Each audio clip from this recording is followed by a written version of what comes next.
Someone once said this. The truth is, tariffs are taxes. They don't punish foreign governments. They punish American families. When we tax imports, we raise the price of everything, from groceries to smartphones, washing machines, and every other conceivable product. It is time that we save the American people from high prices and prevent the Democrats' restoration to power. It's time to terminate the tariffs. Our next guest, that's who, Republican Senator Rand Paul from Kentucky. How did we get here? How did the Republican Party get here, Senator? How did we all get here? I mean, the whole debate is so fundamentally backwards and upside down.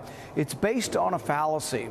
And the fallacy is this, that somehow in a trade, someone must lose. That somehow when you trade with someone, there's a loser and someone's taking advantage of you and China's ripping you off or Japan's ripping you off. It's absolutely a fallacy. Every trade that occurs in the marketplace is mutually beneficial. If you have a free society and I trade with you, if you want to sell me your coat and I give you $200 for it, we both agree to it and we're both happy with the trade. No American consumer trades with China. They trade with Walmart, or they may buy something from China, but they individually buy something they want and they make a decision. The trade is always a win-win. Now, you could artificially do this accounting between countries and say, oh, trade deficit, look at this trade deficit. But I have a trade deficit with my grocery store. The people who employ me, if I work for Corvette and they employ me, they have a trade deficit with my labor. They buy my labor and I never buy their cars. So you can have this artificial accounting and it makes it look like a bad thing, but you have to ask yourself, is trade good or bad? And if you look at the trade deficit, in times of a recession, the trade deficit goes down. So if the tariffs push us into a recession, we could reduce the trade deficit because we're all buying less stuff. We have to get back to the fundamentals of, is trade good or is trade bad?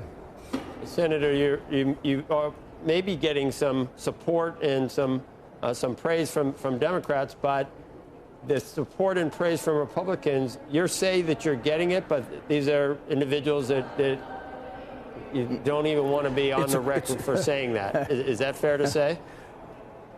It's a quiet whisper, and people come up to me in the hall. You know how in Atlas Shrugged, they would come up and say, who is John Galt? They whisper in my ear, free trade is good. Keep going, keep going. But they don't want to say it because of the politics of it. And look, when I put free trade articles on my Twitter account, I get mobbed. I mean, I get what they call ratioed. I get more comments than likes, which they say isn't good.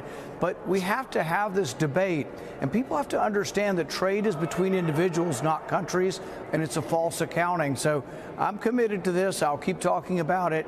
And there's one graph, if you look at it, and it has trade. Trade for the last 70 years went up exponentially, international trade, but so did GDP per capita. We get wealthy with trade, not without trade. It's such a fundamental debate that it's worth having. And I get all that. So it's almost like it was almost like a creep. Okay, what about some targeted tariffs? Okay, well, let's do it this way. Well, you know, what about China? And then there's fentanyl, and you could sort of see the creep, right. Mission creep, or whatever you call it. Now we're at across-the-board tariffs, and even Republicans that in the past would have called themselves Reagan Republicans are kind of going along with it. How does it end? Tariffs, like sanctions, are good until they're applied. Once they're applied, they're of no value and they're a detriment to the economy. But if you threaten tariffs and you get other people to lower their tariffs, you can say, oh, this is wonderful. If you threaten sanctions and you can get a country to change their behavior, that's wonderful. If you have them in place, they're only of value if you can remove them. So if you can remove tariffs and lower tariffs and get, more equal tariffs, that's good. But we have to start from talking about the truth. One of the things they say with Canada is, oh, there's a 270% tariff on dairy products going from the U.S. into Canada. Well, you know what the real tariff is? 0. That's a big difference between what the truth is. So there's a certain amount of goods, dairy goods, that go to Canada every year, and they go at 0%. If we exceed a certain amount, there's this ridiculous 270% tariff, but we've never encountered it. And the USMC renegotiated it and raised the level that's under zero. Trump should be congratulated for USMC raising the amount of dairy that goes in at zero. But we have to have an honest debate. We can't go around saying that there's a 270% tariff when that's not really the truth. Senator, we had Ray Dalio on talking about how he understands why we got to this point. There are sections of the country that have gotten hollowed out by free trade, people who lost their jobs, industries that left towns upended. What could and should we do to help those who have been hurt by free trade if it's not tariffs? The middle class, if and when they've been hollowed out, have been hollowed out by free spending, by debt and inflation. So the last 4 years were difficult for the middle class, and they lost ground, and the average family income went down because they lost purchasing power. Their wages didn't keep up with inflation. Inflation comes from debt. It's nothing to do with free trade. Trade is proportional to wealth. What happened, Senator, over the last 50 years, losing 60,000 factories? What should we have done about that? You can see where the president's coming from. Yes and no. If you look at the last 60 or 70 years of household income, the lower class under 50,000 shrunk slightly. The middle class shrunk slightly. And you know where they all went? To the upper class. Over $100,000 category tripled in constant dollars over the last 70 years. The truth is just we have to discuss the truth. The middle class shrunk slightly, but they became richer. So, you know, there's so many good facts on this. Steven Pinker's written about it. HumanProgress.org has written about this. We have to work on facts, and it's the job really to point out fallacies. It is a fallacy that people have gotten poor. The world is richer than it's ever been. 100,000 people leave poverty every day. I mean, it's extraordinary, the phenomenon of capitalism, but trade is an integral part of capitalism. Yeah. Trade is just voluntary association. It is part of capitalism. We learned all this. I mean, what would the world look like without comparative advantage and everything else? Are we rewriting the rules of capitalism? It's crazy.